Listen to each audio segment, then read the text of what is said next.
Hello, I am here with a live stream. So today I'm going to be working on another Age of Night page. This is chapter 24, page 17. So far, all I have are my panel borders, and I did a couple of perspective grids because those are kind of a pain to do in my little filming setup here. I'm in kind of a small space, so working with the ruler is a bit of a pain. So over to the side, I have my thumbnails. I've got thumbnails for a couple of pages because I usually do a few at a time, but this is the page I'm going to be working on. I also have my script, which I'm not going to show you. That's also right off to the side so I can look at it. But yeah, so I'm going to start in on the first panel here. One of the first things I always do, I need to put this closer to where I could actually see it. It was like awkwardly positioned. There we go. That's much better. So one of the first things I always do is to place my word balloons. It's one of the first things I figure out in layouts too, because you definitely don't want to ignore them and not put them where they belong. So I'm going to start blocking in some basic forms.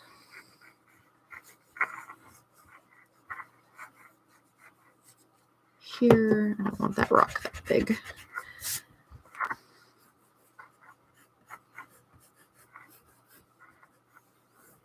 I'm kind of a bigger rock here and some more shrubs. And then we've got another mountain over here. These are all just kind of scribbly shapes because this is a landscape. I'm just kind of trying to get the basic flow. It's like a mountain path or trail.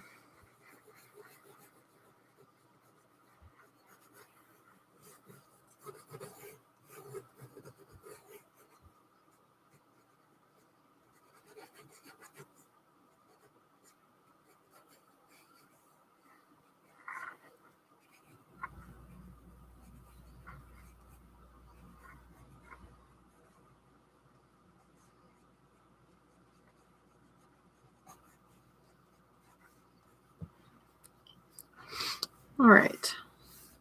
There's the basic lay of the land here, and you can see how that compares to the thumbnail on this first page right here.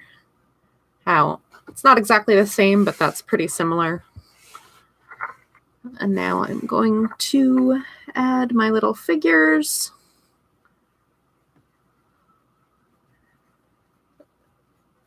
That are riding horses because I hate myself. Let's see if I can manage some even passable horses today. It's a challenge.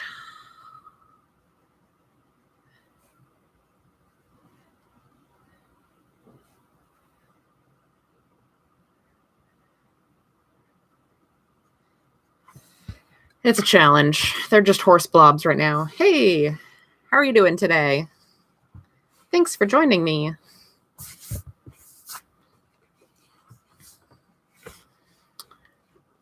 All right, next panel, I'm going to quickly pop in these couple of word balloons here. This is part of why I keep my script right on hand so that I can peek at that and be like, how big of a word balloon do I need? Not terribly big. Each one of them is only like 3 words.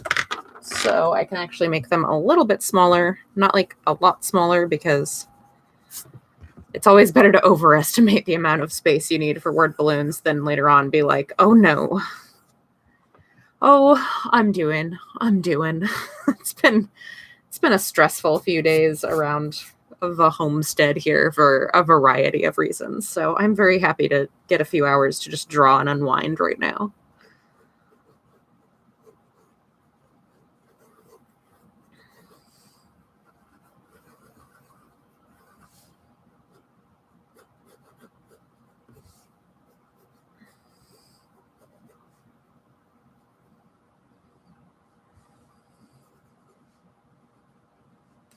We started school back up School vacation is over. The holiday vacation is over. So we went back to kitchen table school on Monday. Boy, weren't my kids thrilled about that. In absolutely no way whatsoever. That's been just a small part of the fun lately. The last couple days. Today wasn't too bad. Monday was something else. Monday was rough.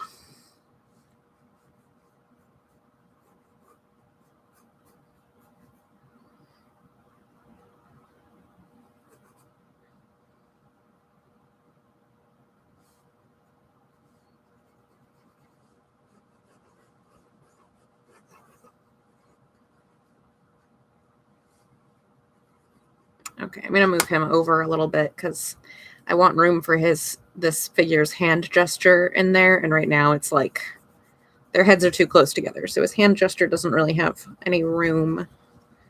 So I'm just going to scooch him a little bit. Try that again.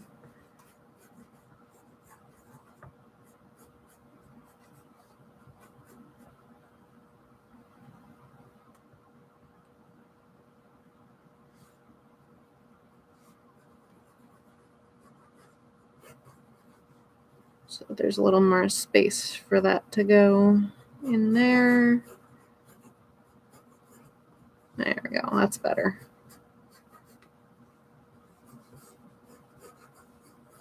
I'm not sure that's the right hand gesture, but it's in there now.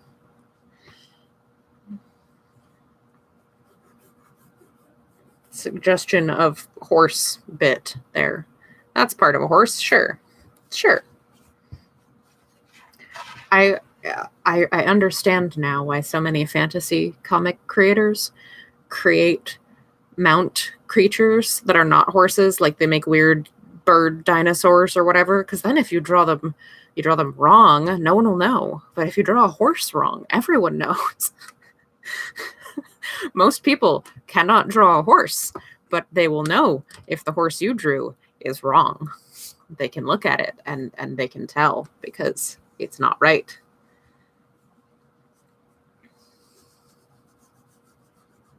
All right, this one we've got this section of the path over here. We're kind of following this perspective grid line, sort of. What am I doing? Not following my perspective line very well.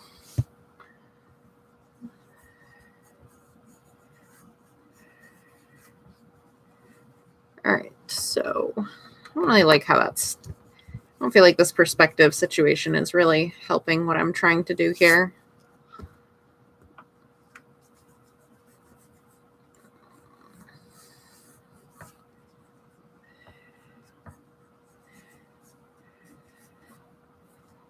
All right.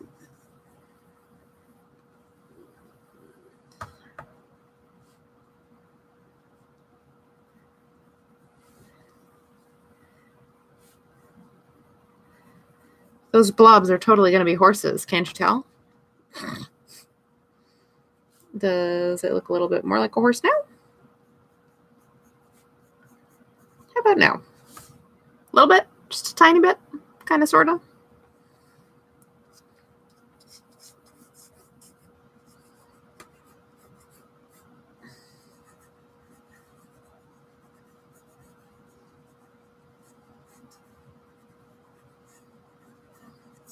All right, so if that's the spot they were at earlier, up here, they've come down the road a little bit, so I need to put that shape here and that shape here so that it's the same as this shape, this shape, this shape, those shapes again. So that another shape here, this another shape here, this weird potato-y shape, this shape, this weird shape. So that now this is this, this is this, this is this. Trying to maintain some semblance of consistency here.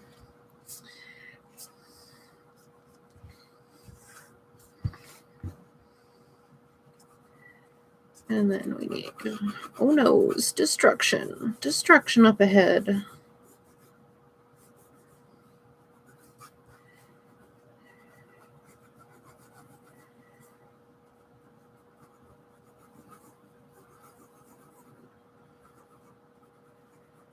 Oh geez, now I need not even just like a horse, but like a horse doing something weird. This is a horse like straining to get up. Definitely gonna need to look up a reference photo for that. But there's the basic place where that horsey is gonna be.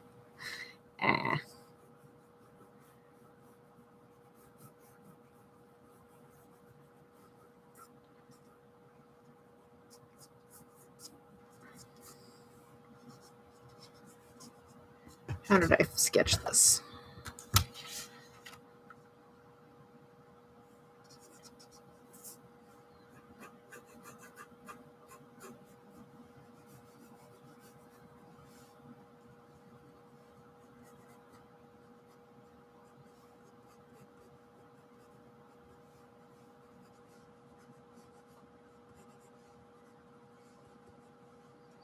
All right, we've got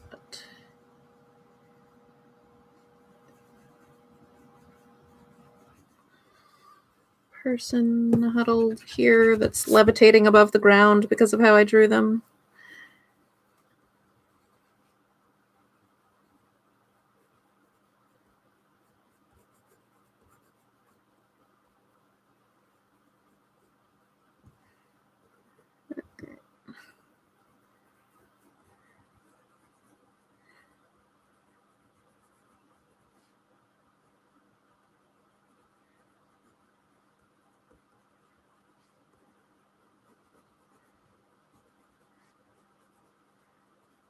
All right, person, more broken stuff and bits and things.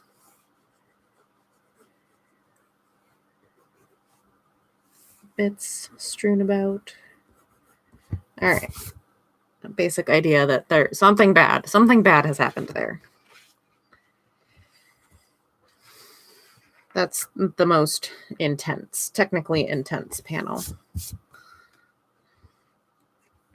All right, two more little word balloons here.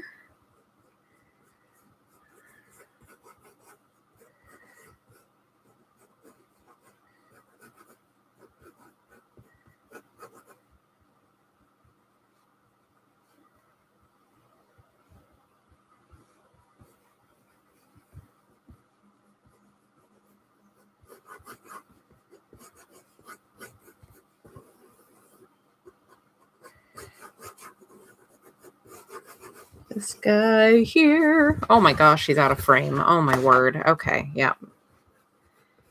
Come on, Amanda, get with the program.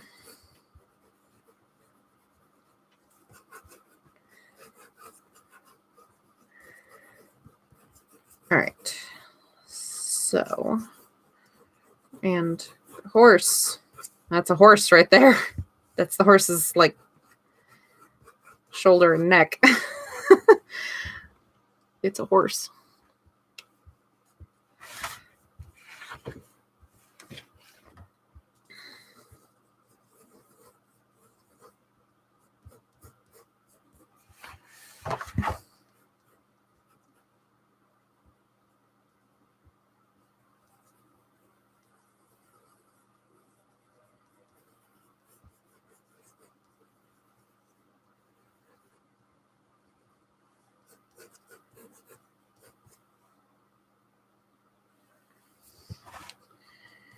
And let's see.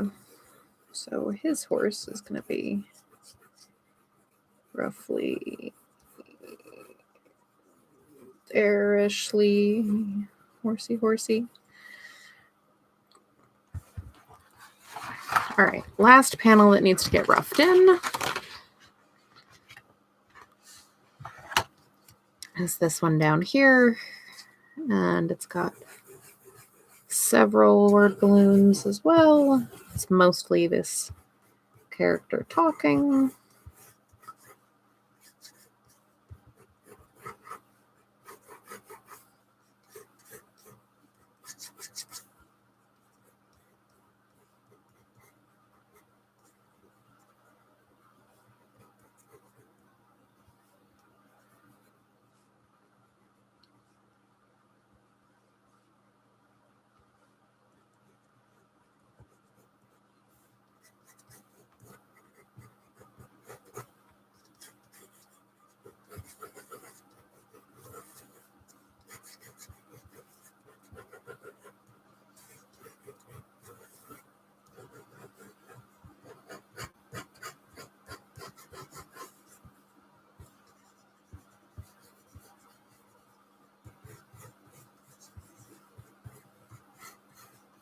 All right, so in case you can't tell from this close-up where I've added a little bit more distinguishing characteristics, we're back with Zeke and Baltazar. It's been a little while since we've been with them. All right, so 16 minutes into the stream and I've got my pencils all roughed in. So I'm going to sharpen this real quick.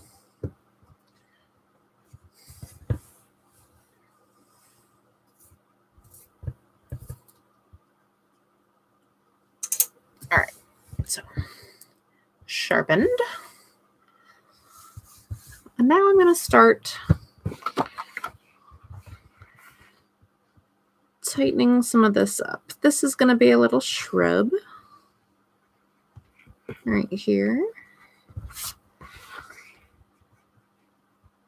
And there's little like rocks and things around like there are on the side of a mountain. We've got some little scrubby grass here and there.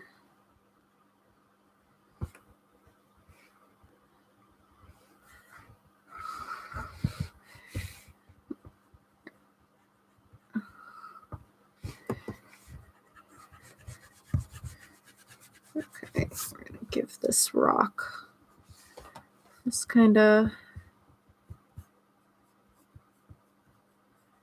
shape here.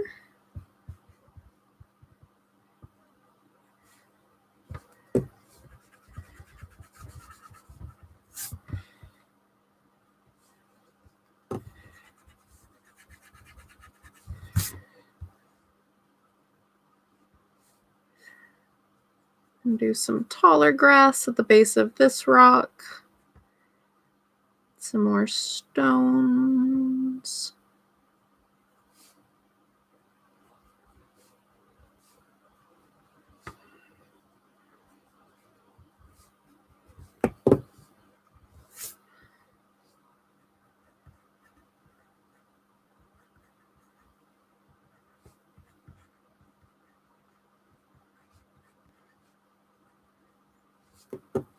Give these rocks some actual somewhat defined shape here. There's that one.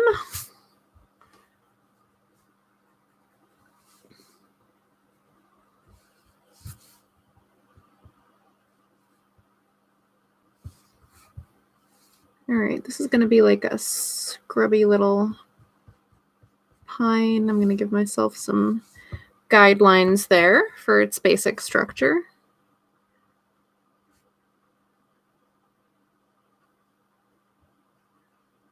And just make it kind of a little bit scrubby, a little spindly.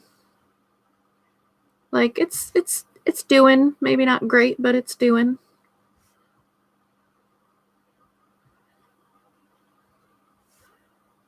And the cool thing when you're doing like piney type trees, evergreen type trees in general, is the like notion of random symmetry, where overall it's going to have a symmetrical shape, but it's not actually a perfect mirror image of itself. So these branches don't perfectly line up. There's not necessarily the exact same number of them on each side, but overall you still get a symmetrical shape. It's this really cool thing nature does. The CGI live action Lion King is on TV right now. Oh, that's cool. I haven't seen that one yet.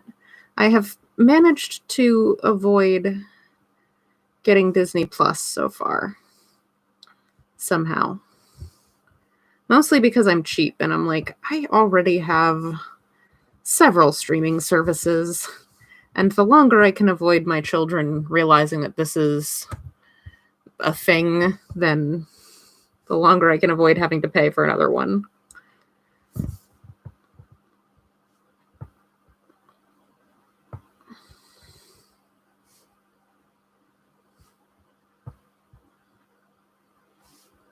Nature says, close enough. Just on cable. Cool. Well, we don't have cable out here either. I got nothing. It is actually miraculous that I have even somewhat decent internet. I actually have pretty good internet considering. It's not like the greatest, but like it's not as good as like really high quality cable or anything, but worlds better than anything that we used to have for options out here in the middle of nowhere. All right, this is starting to look convincingly like a mountain pass. Okay, so off in the distance here, we've got like another mountain, which is really just going to be like a very soft outline, very soft bit of shading in the final, just so that it's like, yes, there are more mountains around. Yeah, I heard like not great things about that adaptation.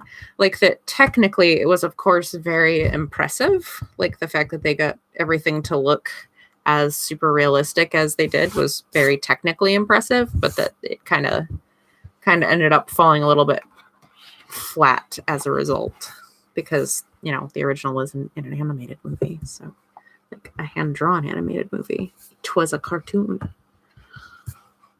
It could do a lot more.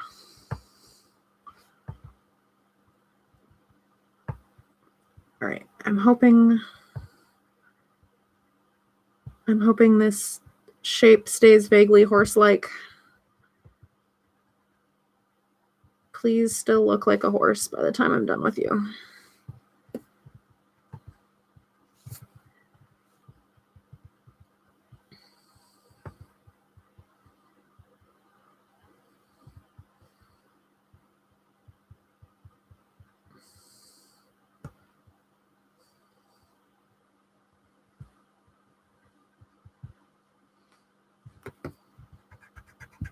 I feel like he's a little too big.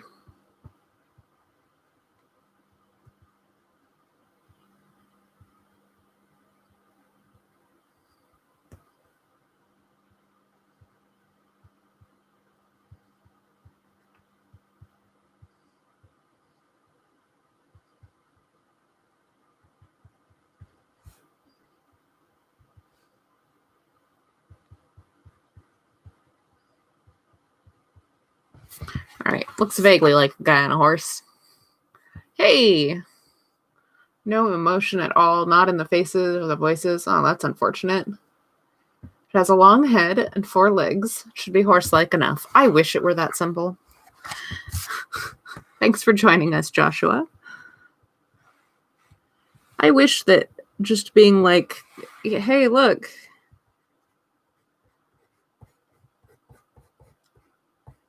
He's horse. I wish that worked. I wish that was good enough. Telling you, I'm gonna just like all horses are just gonna mysteriously disappear. And they're gonna be replaced by like dinosaurs or something. No one can tell me the dinosaurs are wrong. You didn't see one.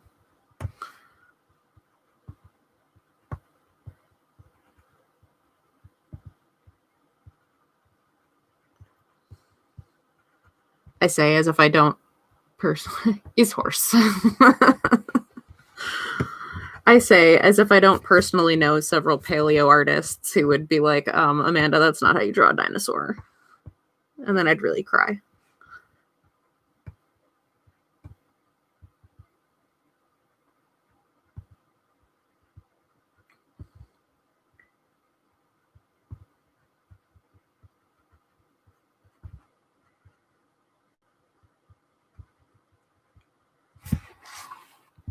Okay. There. The horses are far enough away that I can get away with a fair amount in that particular panel. I'm going to have to do better than that on later panels, but that'll do for now. It is a fantasy setting. Yeah, it is. It is.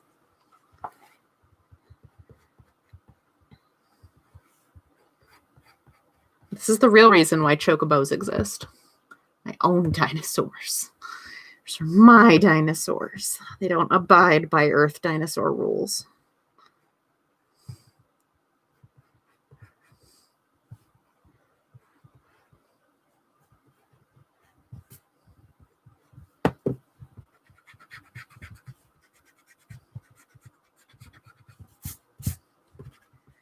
Big old rock in the foreground.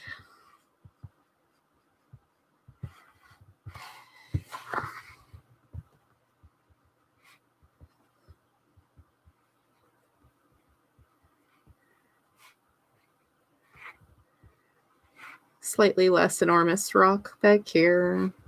Lots of little rocks.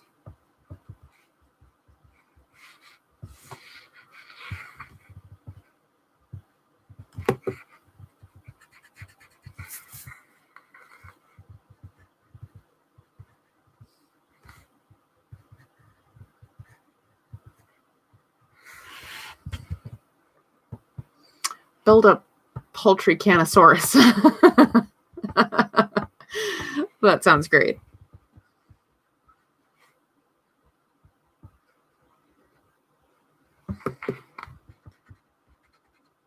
I actually have chickens, and they're my little dinosaurs.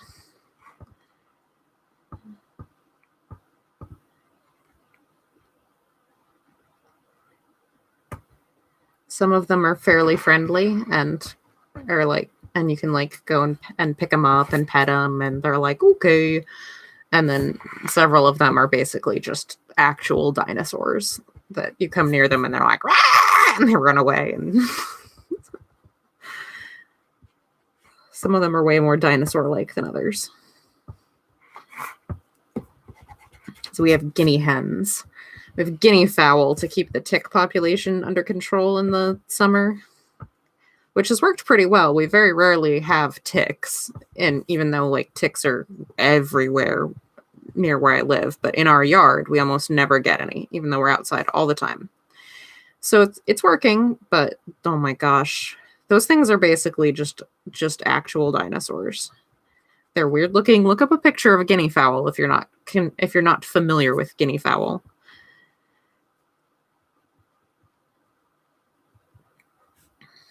They make bizarre noises. They are very, very loud, and they are in no way friendly.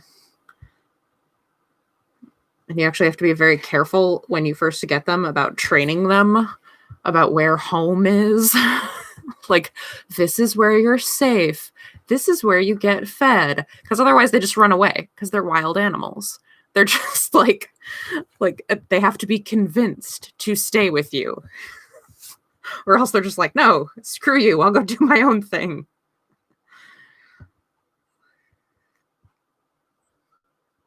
Your great-grandmother used to keep them. But yeah, they're excellent for pest control. They love to eat ticks.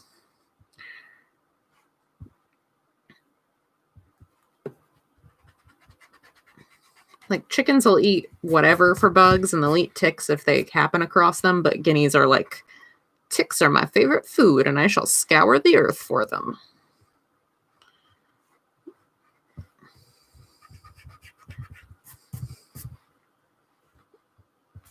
We definitely had like half our flock run away once.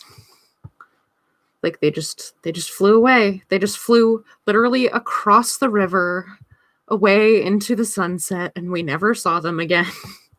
It's just like, okay, bye. I really hope I don't get a call from the game warden soon for releasing a non-native species into the area. I didn't try to. I don't imagine they lasted very long. They're not really made for our climate. And the fox probably ate them. Foxes and coyotes probably ate the ones that ran away.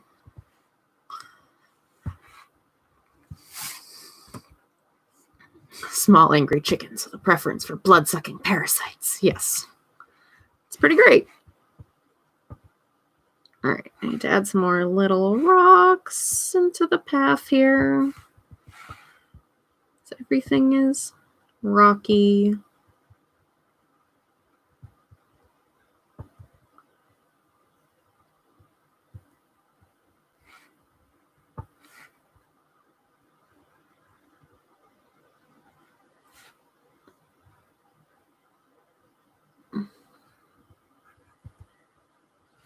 All right, and there's kind of like a cliff face right there.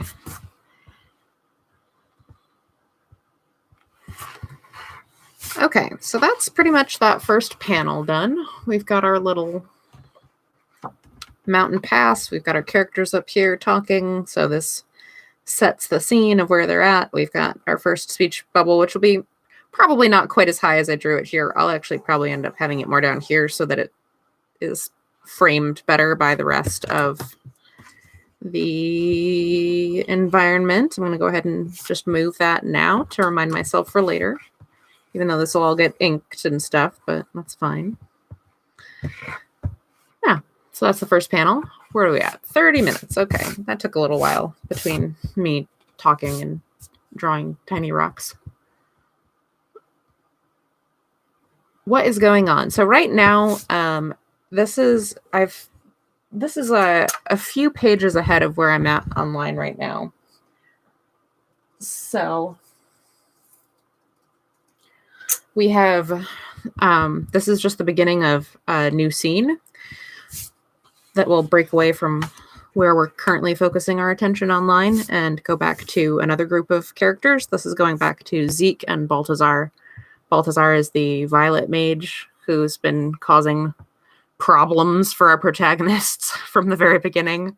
And Balthazar is his friend, the former guard, who is very loyal and sweet, but does not realize that his best friend is a bad guy, basically. So they're on their way to go do something. Balthazar has not really explained what they're doing. He's just basically told Zeke, yeah, just come with me and we're going to do this thing. But he has not revealed what exactly he is up to yet. So this is them on their journey, because it's been a couple chapters since we've checked in with them. We did not see them at all last chapter, so I'm checking back in with them for a few pages.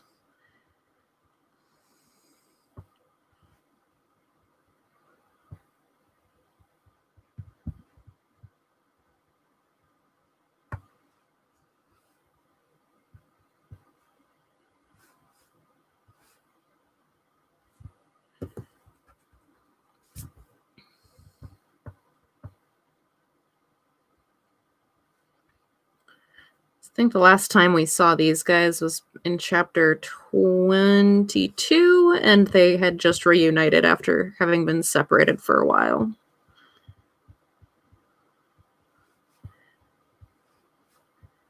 Because at the end of volume 3, Odd and Balthazar had been sent back to the Mages Guild for having gone rogue. And Balthazar escaped, but Odd did not. Poor guy.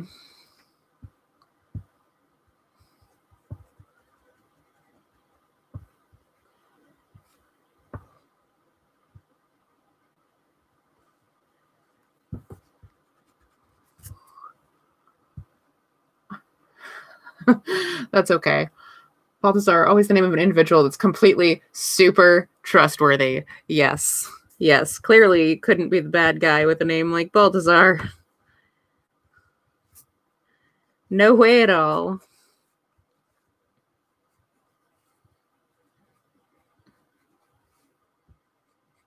I'm going to not accidentally give him 6 fingers here.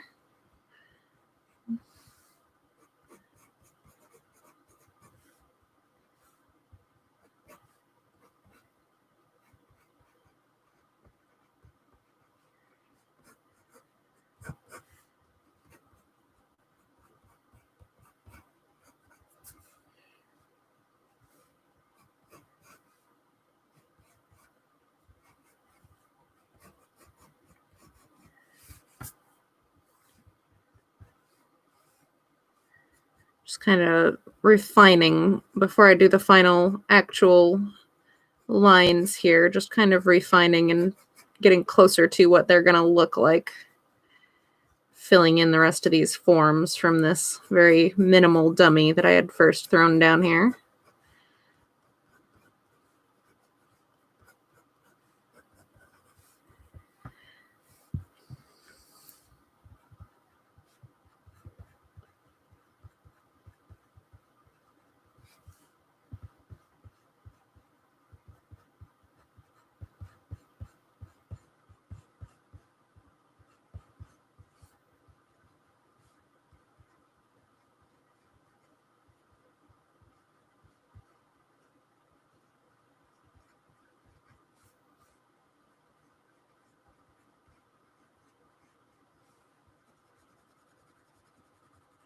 All right.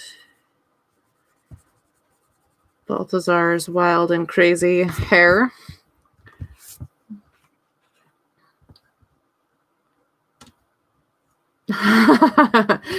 God of in Guild Wars, Balthazar is the god of war and bloodshed and such. Yep.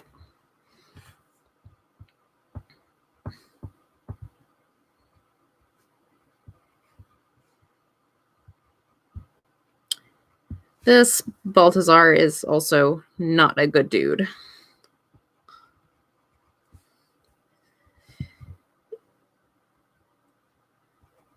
And I made sure to really drive that home in Volume 3. He does a whole bunch of reprehensible stuff in Volume 3. It's just like, wow, you are the worst. So it's like he's just kind of a selfish jerk for the first couple of volumes, and then in Volume 3 it's like, no, he's not just a selfish jerk. He's actually a horrible, dangerous person who doesn't care if he hurts other people.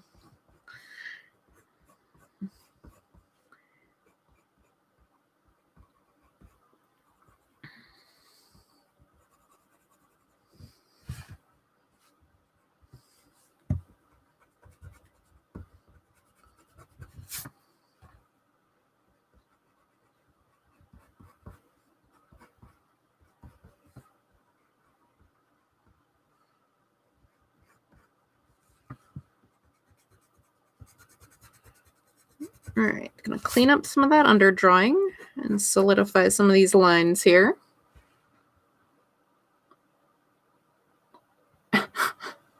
Anytime you have a tune that's not entirely wholesome, just call him something like Baltzar. Not a selfish jerk, the selfish jerk. Yeah, he's the worst.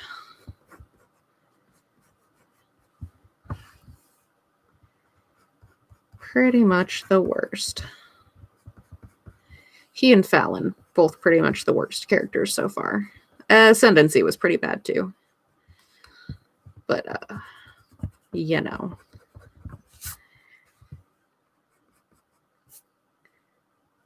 For the most part, those characters have received their comeuppance, except for Balthazar. Still going.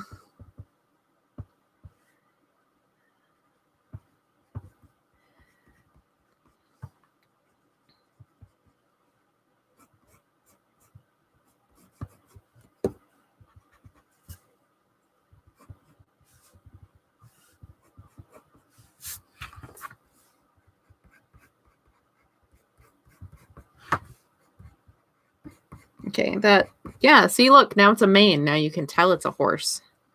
That's how you can tell it's a horse. Because it has a mane. There you go.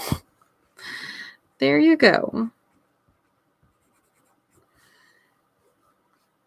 Okay, his other hand should be over here holding the other reins. We're just going to kind of put a little Muppet mitten in there.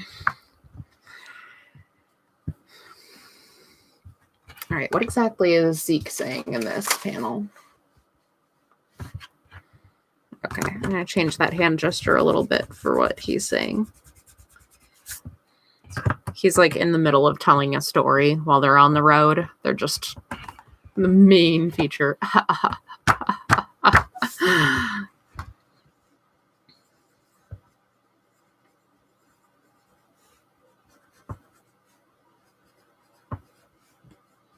So yeah, Zeke is just kind of yammering on and telling a story. Balthazar's not terribly interested.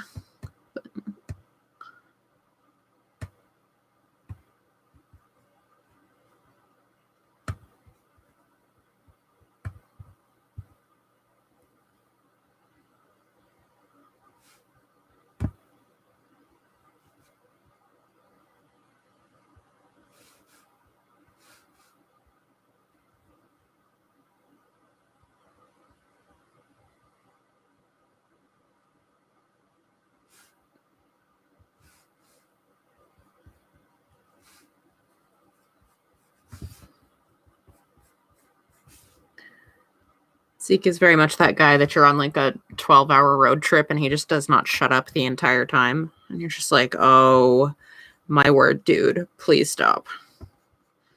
Please stop. And he doesn't. He will not. He cannot. He does not know how.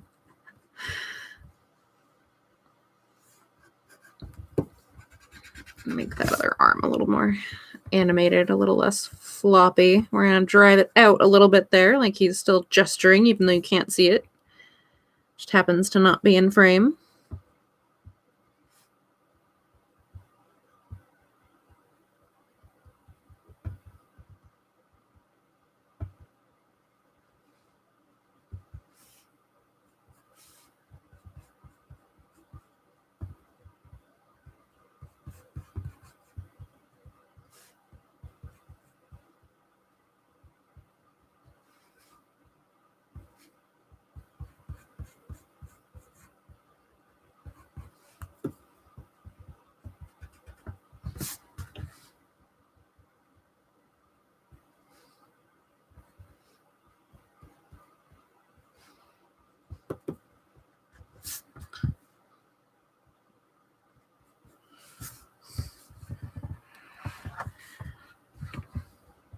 All right.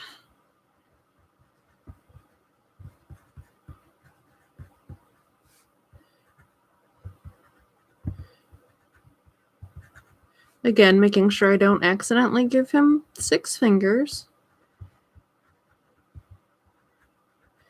I have a bad habit of doing that. Like whenever a character is pointing and I go to draw their hand and I start drawing their fingers and my brain forgets that this is one of them. And so it does like when I'm drawing a fist and I have to make sure that I draw 1, 2, 3, 4, except that this is the 4th one. And so I draw 1, 2, 3, 4, 5, 6. Oops.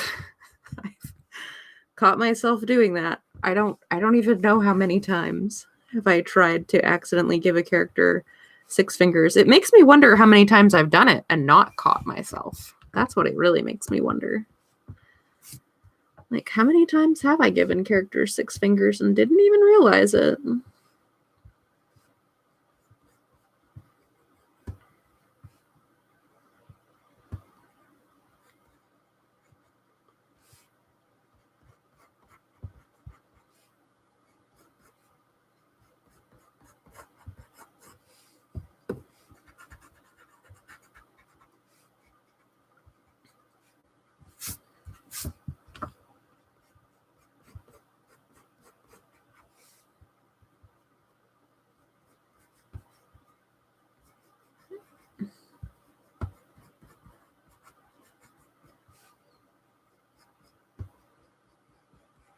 All right, he's got like a collar over this like sort of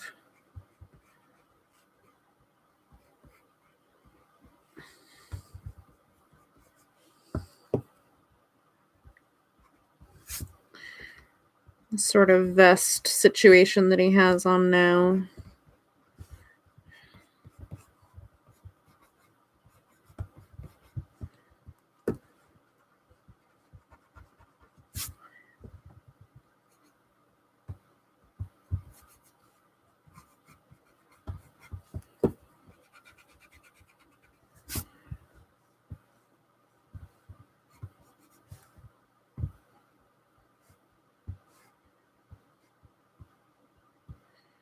Why do I have so many characters with these lace-up details? This is just like exercise and masochism.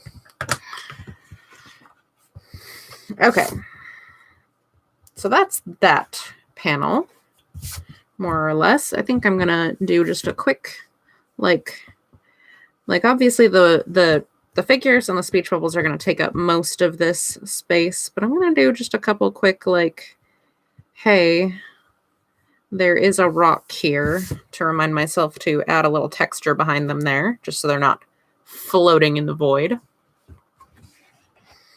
let's see, we're at 46 minutes. So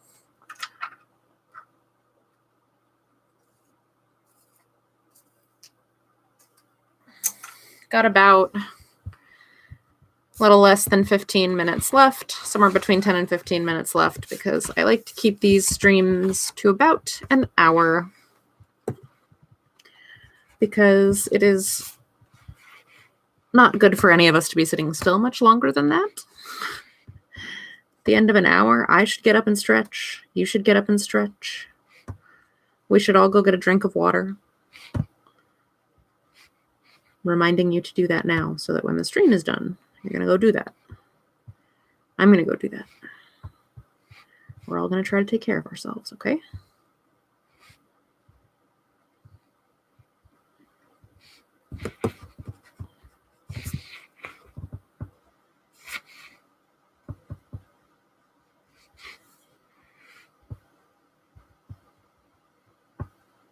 All right, so again, I'm trying to replicate what was in this earlier panel here. So that's this rock is this rock. And now we've got this scrubby tree. Scrubby tree. Basic outline of the scrubby tree. And then we've got this other rock that I need to try to more or less replicate the basic character of, even if it's not exact, just get it close enough that you can recognize that they've only moved like a few yards down the road, because now they saw, oh no, what's going on?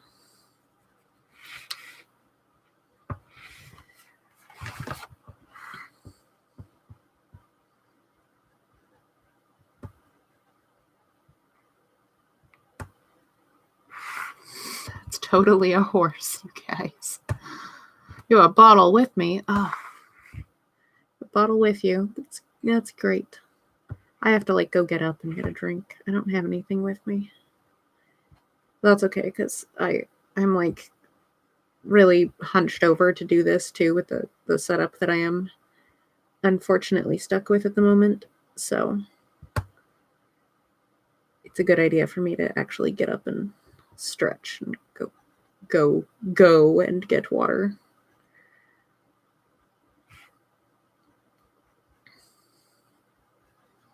As convenient as it would be for the water to just be here already.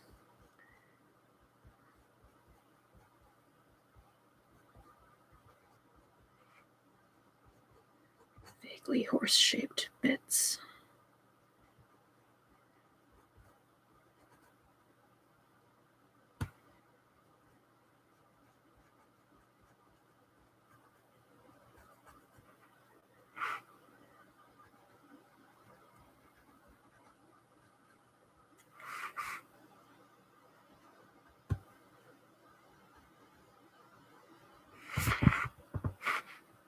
Yeah, sure, that's at least mostly horse-shaped. This one's a real blob at this point.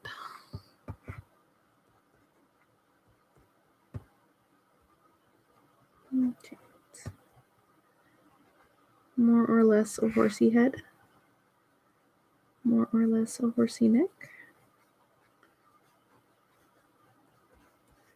Little potato horsey body.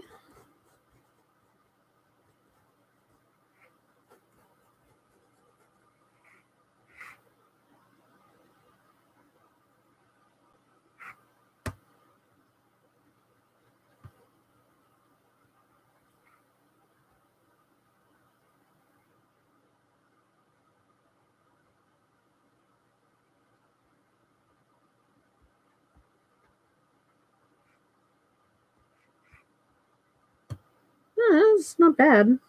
That one's actually not bad. I'll put that in the not bad category of horsies that I've drawn. Like, not amazing, but at least somewhat horse-shaped.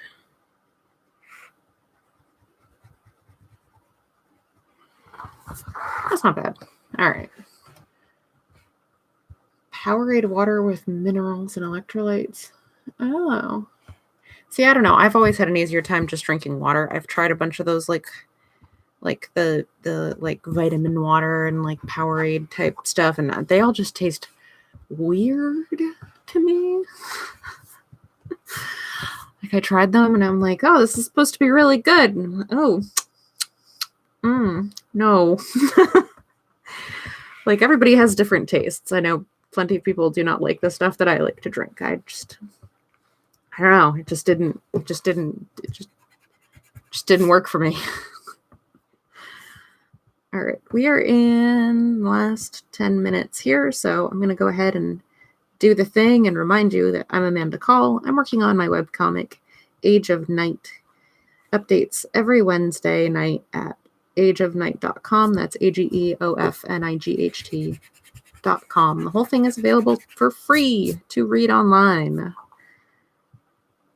However, if you want to support me in creating these comics, then you can always support me on Patreon. I'm on patreon.com/ageofnight, spelled the same as the webcomic.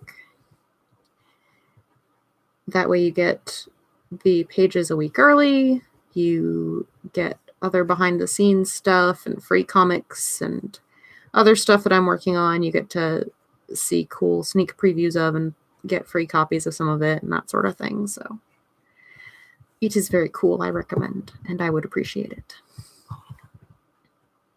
You can also buy copies of the comic. You can get PDF copies on DriveThruRPG and DriveThruFiction through Skirmisher Publishing's store, through Skirmisher Publishing's website, just skirmisher.com. You can also buy physical copies from my friendly local bookstore, the Briar Patch in Bangor, Maine. They have signed copies. You can find them on their website. And if they don't have them listed on the website, just like shoot them a message and they can get some more from me and I can bring them to them and they can mail them to you. That way you can support a cool independent bookstore as well as a cool independent comic creator. You can, of course, also find ebook and physical copies on that big giant website where you buy everything, but that guy literally has enough of everybody's money, so other options if you can.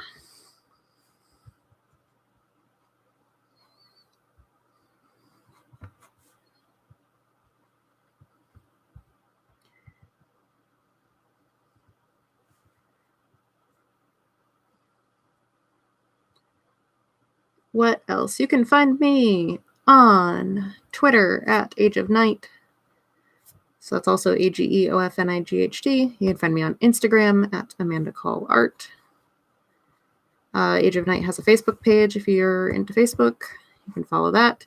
And if you enjoy watching the live streams, then you should like this video and subscribe to my channel.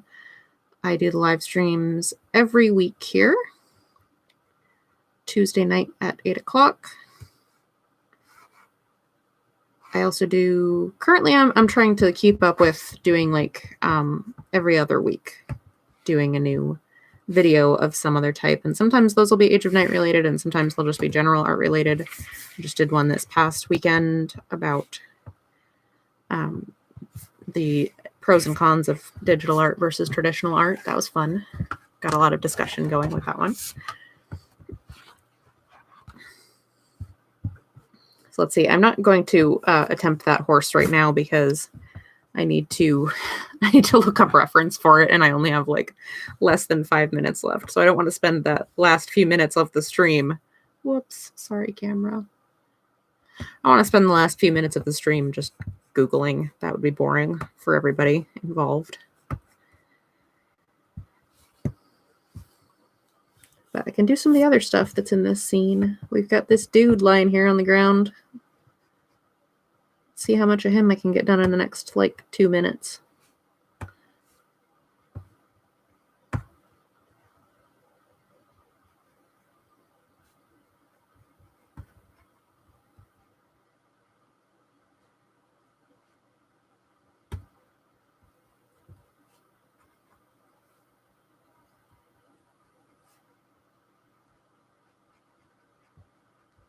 Dude lying on the ground. Sucks to be him. Uh-oh, that doesn't look good. Why is he lying on the ground? Doesn't look good. Doesn't look good. I mean, I think my drawing looks fine. I'm just saying, it doesn't look good to be this guy. Doesn't look good for this guy.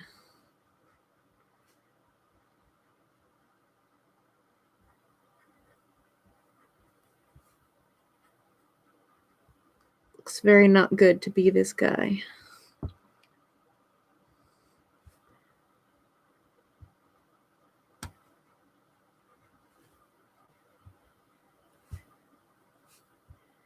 All right, I think that's going to do it for this evening. More dark puddles of oh no under this guy. There we go. All right, so that's going to do it for this evening. I started with just panel borders and a couple of perspective grids, and I now have 2.5.